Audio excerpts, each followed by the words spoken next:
자녀 신앙 교육의 거울이라는 이 말씀으로 함께 은혜를 나누겠습니다. 가정의 달을 맞이했는데 자녀 교육을 어떻게 할 건가, 이것이 우리의 중요한 화두이기도 하고 관심사이기도 합니다.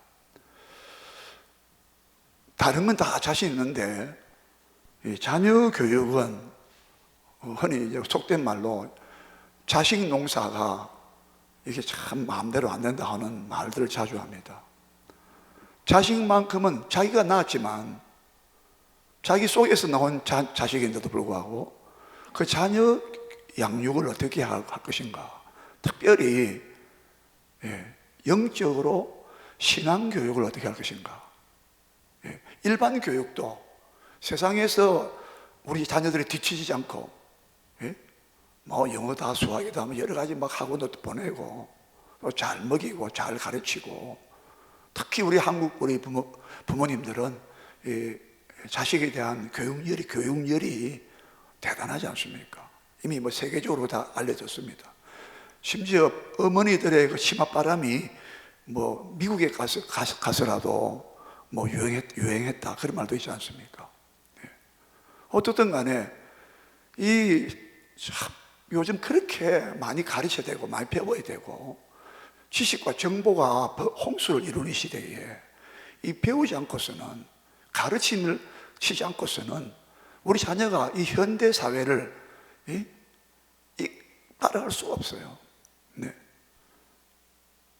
그래서 교육이라는 것이 굉장히 힘든 상태에 있는데, 거기다가 우리 성도들은 하나 더 중요한 과제를 안고 있습니다. 그것이 바로 자녀들에게 하나님을 전하는, 신앙을 전수하는 이 자녀 신앙 교육이야말로 정말 우리 교회만 아니라 이 나라와 사회가 정말 하나님의 자녀들이 교회에서, 가정에서 잘 길러져서 각계가 분야에서 참 리더가 되고 참 이끌어갈 수 있고 빛과 소금의 역할을 감당하는 그런 훌륭한 인물들로서, 또 인재들로서 우리가 잘 키워내는 그 책임감과 그 소명이 우리 특별히 믿는 부모들에게 있다는 것을 우리가 깨달아야 됩니다. 오늘 이 본문에서 역대하 32장, 33장에 걸쳐서 우리는 너무 아이러니컬한, 너무나 모순적인 아버지 한 분은 참 신앙이 출중한 사람입니다. 히스기야 왕이라고 나와 있어요, 오늘 본문에. 히스기야 왕은요, 오늘 본문 우리 32장 마지막 끝절을 보니까 그가 죽었을 때에 다윗의 자손들이 들어가는 그 묘실에, 무덤에 높은 곳에다가 장사했다 그랬어요. 저 밑에가 아니라 히스기야 왕이 죽었을 때 이 왕은 너무나 백성들을 잘 하나님 백성으로 가르쳤고 이끌었고 29장부터 30장, 31장, 32장까지 넉 장 기록하고 있는데, 여러분 역대상하를 보면 이스라엘 역사입니다. 근데요, 어떤 왕들은 몇 줄 만에 끝나버립니다. 한 줄 만에 끝나는 왕도 있어요. 근데 히스기야 왕은요 무려 넉 장에 걸쳤어. 얼마나 그렇게 훌륭한 일을 많이 했는지, 신앙적으로, 국가적으로 백성들을 어떻게 했고, 특별히 여러분 그 29장에 보면요, 역대하 29장에 보면은 성전을 막 청결하게 합니다. 너희들도 성결하게 해라. 성결 거룩하게 하라는 거예요. 백성들도, 제사장들도 막 성결하게 해라. 그래서 그런 다음에 하나님의 성전을 깨끗하게 해라. 그러면서 막 청소하고 막 일대에 막 혁신을 이루죠. 또 30장에 가면요, 어떤 사건이 나옵니까? 그동안 지켜지지 못해왔던 유월절을 그렇게 성대하게 지킵니다. 유월절 그 제사를, 이스라엘 백성이 출애굽에서 나올 때에 유월절이 없었다면 양의 피를 잡아서 집에 바르지 않았다면 출애굽의 역사가, 해방의 구원의 역사가 불가능했잖아요. 그래서 유월절을, 이 제사를 회복시킵니다. 그게 바로 30장이에요. 그러면서 막 여호와께 찬송했더라, 하나님을 감사했더라. 막 이 제사가, 예배가 살아나면서 예배의 회복에 나옵니다. 그러면서 이 30장에는요 예루살렘에는 큰 기쁨이 있었더라. 솔로몬 이후부터 그런 희락, 기쁨이 없었더라. 히스기야 때만 나라가 온 잔치 분위기가 된 거예요. 잔치 분위기. 예배가 살아나니까. 제사는, 구약의 제사는 신약의 예배를 하지 않습니까? 우리는 영적인 제사를 드리잖아요. 신령한 제사를 드릴지니라. 예수 그리스도로 말미암아 하나님이 기쁘시게 받으실 신령한 제사를 드리는 거룩한 제사장이 될지니라. 우리는 베드로전서 2장 5절 말씀과 같이.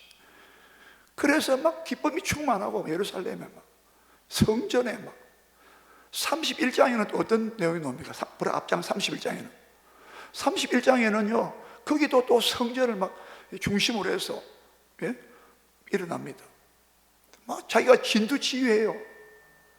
히스기야 왕이 막 제사장들에게도 막 지시를 내리고 지휘를 하고, 백성들도 어떻게 해라, 번제와 화목제를 어떻게 드려라. 또 성전 중심, 여러분 성전 중심에서, 히스기야 왕의 특징은 성전을 중심해서 예배가 막 회복되고 살아나고. 그러면서 32장에는 특별히 한번 보시기 바랍니다. 32장은 우리가 지금 봤지만 한번 보시기 바랍니다. 30절 한번 보시기 바랍니다. 32장 우리가 30절 한번 보겠습니다. 30절요. 30절 다 같이 읽겠습니다. 시작. 이 히스기야가 또 기혼의 윗샘물을 막아 그 아래로부터 다윗성 서쪽으로 곧게 끌어들였으니 히스기야가 그의 모든 일에 형통하였더라. 요즘 말로 수도를, 관을 깔은 거예요. 백성들이 막 식수를 해결하고 막. 그래서 그가 하나님을 구하면서 기도했다는 뜻이죠. 하나님을 구하면서 그의 하는 모든 일이 형통했다고 했어요. 특히 우리 또 30장을 한번 잠깐 보겠습니다. 30장을 보겠어요. 30장을 보겠습니다. 아까 그 유월절 제가 말씀드렸잖아요. 30장, 자 20절을 보겠습니다. 30장 20절요. 시작. 여호와께서 히스기야의 기도를 들으시고 백성을 고치셨더라. 히스기야가 기도해서 백성들을 고쳤다는 거예요. 지금 제가 왜 이 내용들을 소개해 드리냐면은, 히스기야 왕은 그야말로 한마디로 말하면 하나님의 성전을 아까 청결하게 했고, 큰 기쁨이 있고, 유월절 예배를 회복했고, 제사를 회복했고, 또 하나님께 막 기도하면서, 특별히 30장은 유월절 나가 제사 회복인데, 제사장들이 자기 몸을 깨끗하지 못하고 상태에서 막 제사를 집행했어요. 그때 그것이 하나님의 그 법에 어긋나기 때문에 하나님, 이 제사장들이 자기 몸을 깨끗하게 못했습니다. 그 제사장들이 잘못을, 허물을 용서해달라고 제사장들을 위해서 기도하는 왕이었어요. 근데 하나님은 그 기도를 들으시고 제사장들을 갖다가 깨끗하게 했다는 거예요. 그리고 32장으로 다시 한번 가봅시다. 32장으로 다시 가봐요. 20절입니다. 여기도 20절이에요. 20절 똑같은 절수인데 32장 20절 보겠습니다. 20절 시작. 이러므로 히스기야 왕이 아모스의 아들 선지자 이사야와 더불어 하늘을 향하여 부르짖어 기도하였더니, 지금 이사야와 함께 하늘을 향하여 또 기도했다는 말이 나오죠. 왜 그럴까요? 이 상황은 보시면 아수르 나라가 침략에 들어왔기 때문입니다. 아수르의 강한 나라가 쳐들어왔을 때에 아모스의 아들 이사야 선지자와 함께 하나님께 하늘에 부르짖어 기도했어요. 기도하니까 우리 잘 아는 말씀 다 아시죠? 이미 이사야서 보면은 나오지 않습니까? 이사야서 37장, 37장에 나오잖아요. 여기도 나옵니다. 바로 그 다음 절이에요. 자, 21절 읽겠습니다. 21절 그 다음 절 다 같이 시작. 여호와께서 한 천사를 보내어 아수르 왕의 진영에서 모든 큰 용사와 대장과 지휘관들을 멸하신지라. 아수르 왕이 낯이 뜨거워 그의 고국으로 돌아갔더니 그의 신을 전에 들어갔을 때에 그의 몸에서 난 자들이, 그 자식들이죠, 거기서 칼로 아버지를 죽였다 그랬어요. 아수르의 왕 사네립을 죽여버린 거예요, 자, 아들들이. 이사야서 37장에는요 아침에 나가보니까 18만 5천 명의 아수르의 그 정예부대가 송장이 되었다 했어요. 여호와께서 한 천사를 보냈는데, 천사 한 명 보냈는데, 그 당시에 세계를 점령하고 다 삼키고 있던 어마어마한 그 세력을 갖고 있는, 맹위를 떨치고 있는 아수르 군대를요 18만 5천 명이 하루아침에 송장이 됐단 말이에요. 여기는 그 용사들과 뭐 대장들과 왕 이런 나와 있지만은 거기는 18만 5천의 병사까지 나와 있어요. 이게 기도했다는 거죠.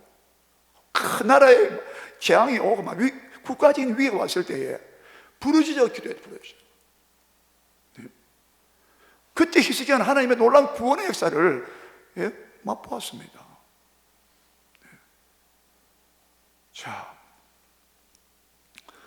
자, 이런 히스기야인데 그 아들이 이제 왕이 됐다는 말이 나옵니다. 자, 보세요. 이 훌륭한 이 아버지 밑에, 부모 밑에 어떻게 므낫세라는 아들이 나왔을까?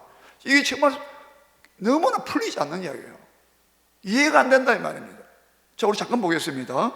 33장 우리 읽었지만은, 자, 1절과 3절까지 빨리 한번 보겠습니다. 자, 므낫세가 33장 1절부터 시작. 므낫세가 왕위에 오를 때에 나이가 12세라 예루살렘에서 55년 동안 다스리며 여호와 보시기에 악을 행하여 여호와께서 이스라엘 자손 앞에서 쫓아내신 이방 사람들의 가정한 일을 본받아 그의 아버지 히스기야가 헐어버린 산당을 다시 세우며 바알들을 위하여 제단을 쌓으며 아세라 목상을 만들며 하늘의 모든 해와 달과 별들입니다, 이를 성신을 경배하여 섬기며 했습니다. 4절 5절 계속 마찬가지입니다. 므낫세란 아들이요 12살이 12살, 요 12살이 중요합니다. 꼭 기억해 놓으세요. 보세요. 므낫세가 왕이 됐는데 어떻게 므낫세는 아버지와 정반대의 길을 갔습니다.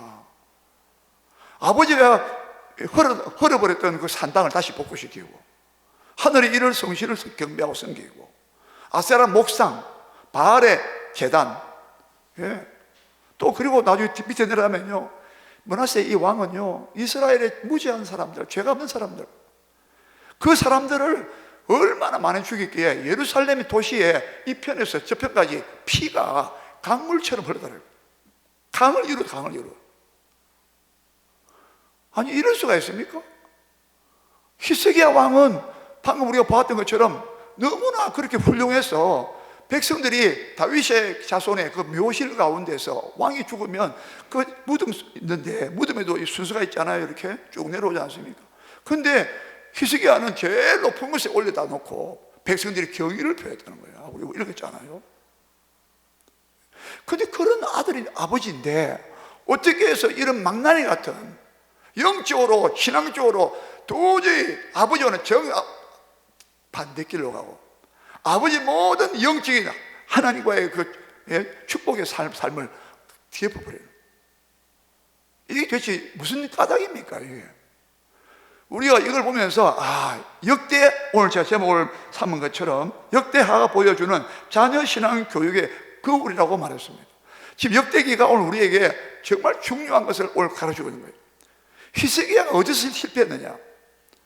29장부터 32장까지 무려 넉 장에 걸쳐서 그는 정말 어떻게 보면 화려할 정도로, 다른 사람은 범접할 수 없는, 추종할 수 없을 정도로 그렇게 기도했고, 그 여러분 보세요. 하나님께 감사했더라, 찬송했더라, 아까 얘기했잖아, 제사장들을 막 지휘하기도 하고, 하나님의 성전을 중심으로 해서 성전이라 말이 계속 나오고 막, 네?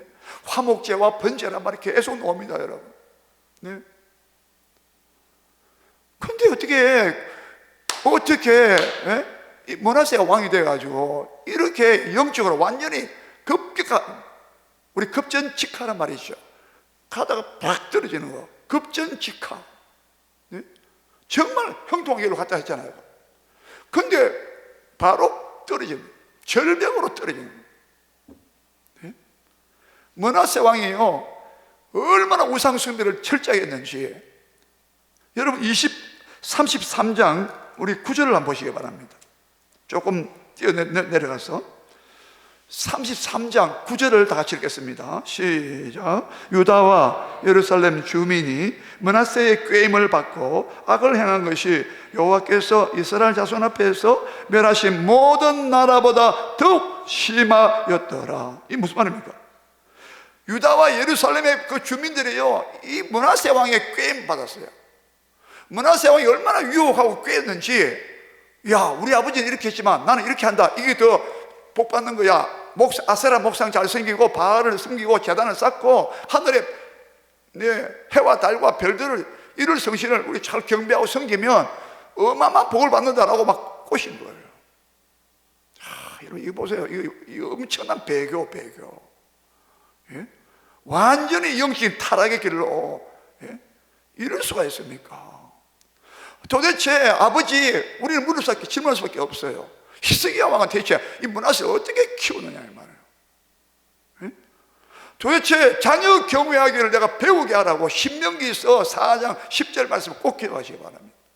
모세는 마지막 유언을 하면서, 신명기는 모세 유언이에요. 이스라엘 백성들이 가나안 땅에 들어가서 어떻게 살아야 될까?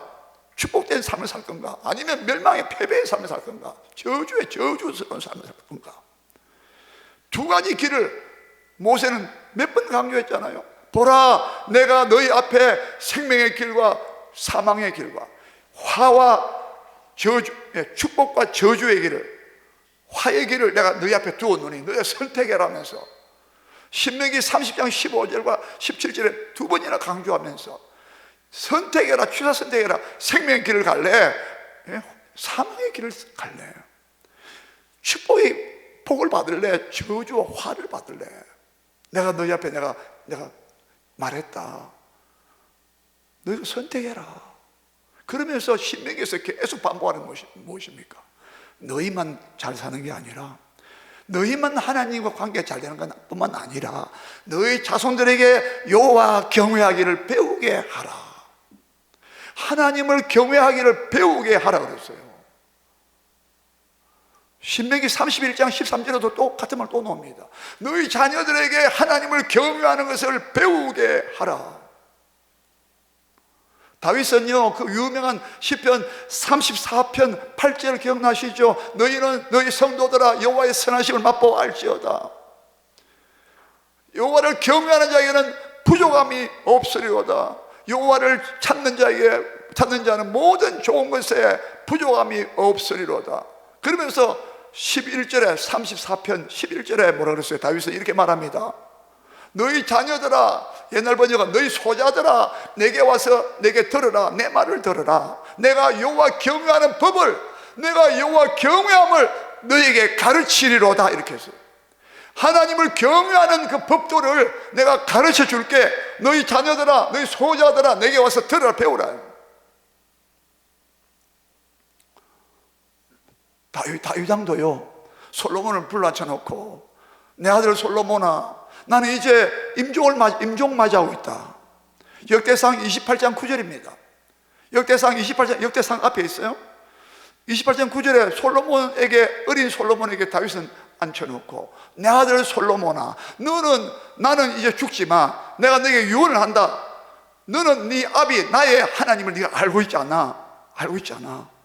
너의 아비의 하나님을 네가 알고 그 하나님을 네가 찾으면 그도 너를 만나 주실 것이고, 네가 하나님을 버리면 하나님께서 너를 영원히 버리실 거야. 하나님은 모든 사람의, 무사람의 마음을 알고 계신다. 네 마음도 알고 계셔. 네가 하나님을 찾는지 안 찾는지. 그렇게 유언하면서 다윗은 자기 아들을 교육에서 교육을 했습니다. 예? 그럼 우리 여기서 의문점이 가는 거죠. 도대체 므낫세는, 아니 그 아버지, 므낫세 아버지 히스기야 왕은 도대체 자녀들에게 대해서 어떻게 하나님을 경외하는 법을, 하나님을 경외하는 자, 곧 그의 인자하심을 바라는 자들을 하나님은 기뻐하시고, 하나님을 경외하며 그 인자하심을 바라는 자들을 살피사 건져내시고 살리시고 구원하신다고. 여러분, 경외가 뭡니까? 하나님을 두려워하는 것입니다. 요즘은 하나님을 두려워하십니까, 여러분들? 예? 그렇다고 해서 막 맹목적으로 막 기계적인, 무인격적인, 비인격적인 그런 막 두려움이 아니라, 하나님은 너무 위대한 분이라, 하나님은 너무 거룩한 분이라, 하나님을 정말 두려워할 수밖에 없는, 예? 그러면서 하나님을 경외한다는 것은 곧 그 인자를 바란다 했잖아요. 인자가 무엇입니까? 끊임없는 변치 않는 사랑입니다. 하나님, 나 하나님을 경외합니다. 동시에 하나님의 그 인자하심, 변치 않으시는 언약적 성실함이라고 했습니다. 언약적 신실함. 하나님은 신실하시되 내가 너와 함께하리라. 너는 내 아들이 되고 난 너의 하나님이 되리라. 그 언약이 변치 않으시는 그 하나님의 그 신실한 사랑을 바라는 자, 그게 하나님을 경외하는 자라고 했어요. 여러분 자녀들에게 하나님의 변치 않는 그 언약적 사랑이, 나는 너의 하나님이 되어주고 너는 내 자녀가 되리라. 그 약속이, 언약이 변치 않는 그 인자하심이 여러분 자녀에게도 이루어지기를 축복합니다. 네. 그게 경외예요, 경외. 그러면 마땅히 므낫세 왕도 자녀들에게 하나님을 경외하기를, 하나님의 인자 없이는, 하나님의 인자하심만이 우리가 살 길이야, 마땅히 가르쳐야죠. 그런데 가르치다는 말이 안 나옵니다. 우리 어디를 주목해야 되냐면은, 여기서 오늘 보세요. 이 므낫세가 이렇게 우상숭배했지 않습니까? 예? 나중에 여러분 100년 후가 지나 시간이 흘러가는데, 열왕기하, 여러분 열왕기 상하가 있고 역대기 상하가 있습니다. 이스라엘 역사를 다루는 책인데, 말씀인데 좀 차이가 있어요. 어쨌든 간에 열왕기하 24장의 3절을 보면, 3절에 이런 말씀이 나옵니다.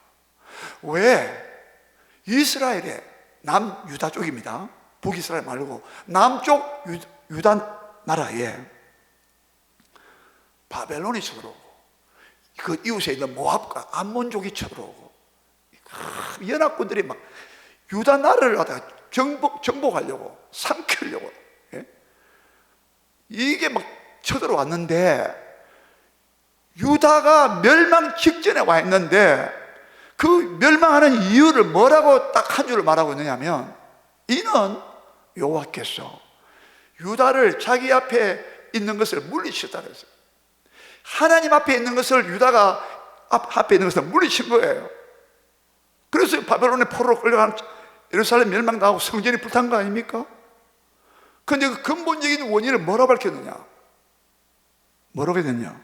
이는 므낫세 왕이, 므낫세가 하나님 앞에서 지은 죄 때문이라고 딱 꼬집어서 말하고 있어요. 므낫세가 죽고 난 다음에 아몬, 그 다음에 또 요시아 왕, 요시아 왕이 나와서 막 영적인 신앙 부흥을 일으키고 막 개혁을 많이, 영적 개혁을 많이 했어요. 그런데 므낫세의 죄가 너무 컸기 때문에 안 된다는 거예요. 보세요. 이스라엘이, 유다가 멸망하는 근본 원인이 므낫세의 죄라고 말해요. 므낫세의 죄. 므낫세의 죄. 므낫세가 그슬 올라가면 누구 죄란 말입니까? 히스기야 왕의 아버지가 므낫세에게 하나님을 경외하는 법을 가르치지 않았다. 다른 말로 신앙을 유산으로 물리지 않았다. 예. 우리가 여러분 주목할 부분이 있습니다. 자, 이거 찾겠습니다. 역대하 여러분 찾으셨죠? 31절 보십시오. 역대하, 우리 좀 위에 올라가서 32장 31절입니다. 32장입니다. 32장 31절을 보시기 바랍니다.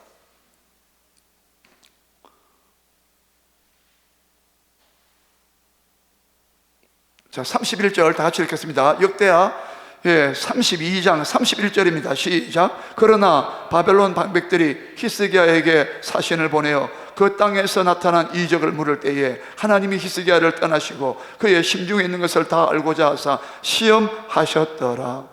바벨론 방백들이 히스기야에게 사신을 보내어 그 땅에서 나타난 이적을 물을 때에 하나님께서 히스기야를 떠나셨습니다. 시험하고 하려고. 히스기야가 그 마음 심중에 있는 것을 다 알고자 하사 시험하셨더라 그랬습니다. 자, 이게 무슨 말이냐면요, 그슬 올라가서 24절을 보시기 바랍니다. 좀 자세한 설명해 놓습니다. 24절입니다. 시작. 그때에 히스기야가 병들어 죽게 되었으므로 여호와께 기도하매 여호와께서 그에게 대답하시고 또 이적을 보이셨으나 히스기야가 마음이 교만하여 그 받은 은혜를 보답하지 아니하므로 진노가 그의 유다와 예루살렘에 내리게 되었더니 히스기야가 마음의 교만함을 뉘우치고 예루살렘 주민들도 그와 같이 하였으므로 여호와의 진노가 히스기야의 생전에는 그들에게 내리지 아니하니라. 자, 들어보세요. 오늘 여기서 히스기야가 결정적으로 잘못한 게 나옵니다. 죽을 병에 걸렸죠. 그래서 이사야 선지자가 와서 뭐라 그랬습니까? 당신 집을 정리하십시오. 곧 죽습니다. 그때 히스기야가요, 히스기야 38장입니다. 아니, 이사야서 38장 보면은 그의 기도가 눈물 어린 기도가 절절한 기도가 나옵니다. 그래서 하나님께서 나는 네 기도를 들었고 네 눈물을 보았도다.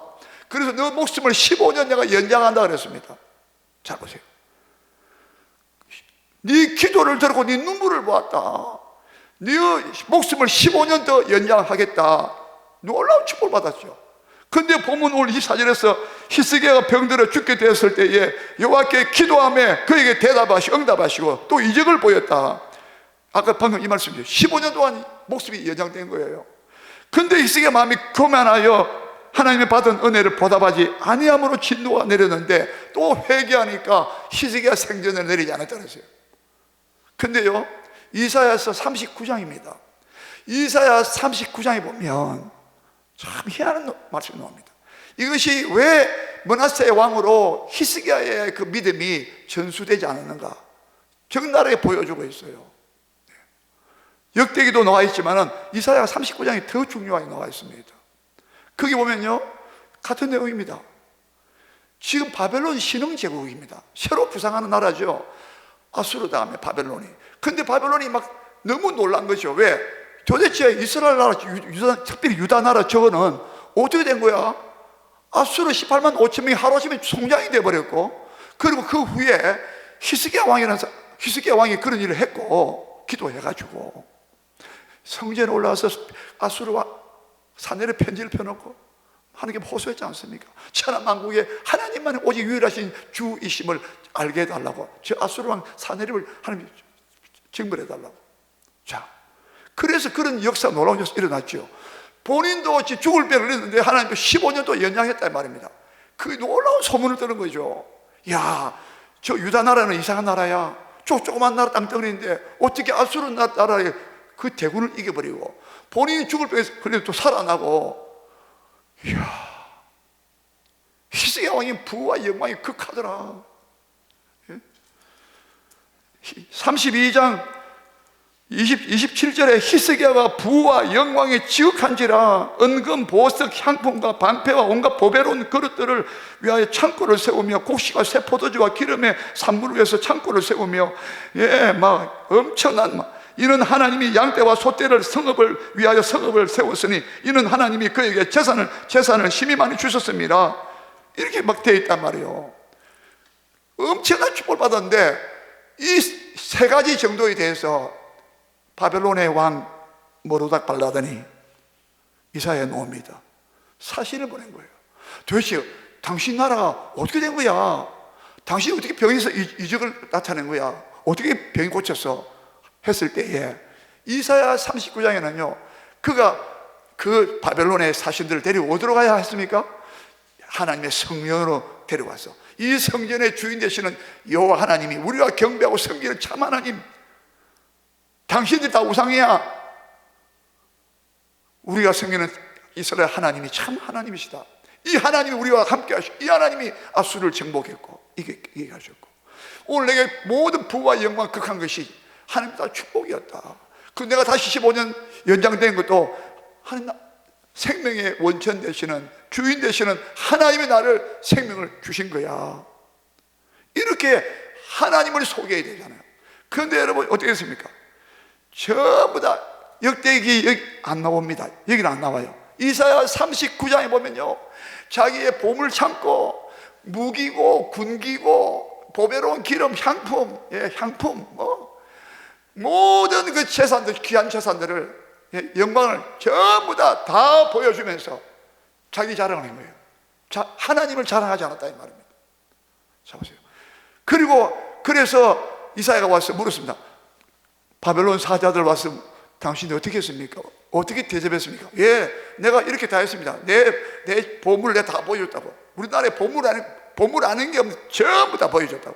그때 이사야가 책망하면서 이 나라가 바벨론에게 멸망당할 것이고 당신의 아들들이 바벨론에 끌려가서 환관, 내시가 된다고 했을 때에 뭐라는 줄 아십니까? 히스기야가 여호와의 말씀이 옳소이다, 선합니다. 나와 내 시대만큼은 자기 아들은 환관으로 끌려가든 말든 이 말입니다. 자 보세요. 얼마나 자기 후손에 대해서, 후대에 대해서 얼마나 무관심한 모습 보십시오. 나의 생전에는 태평함이 있고 견고함이 있으리이다. 그렇게 끝나버립니다. 앞에 했던 것처럼 하나님께 부르짖어 기도해야죠.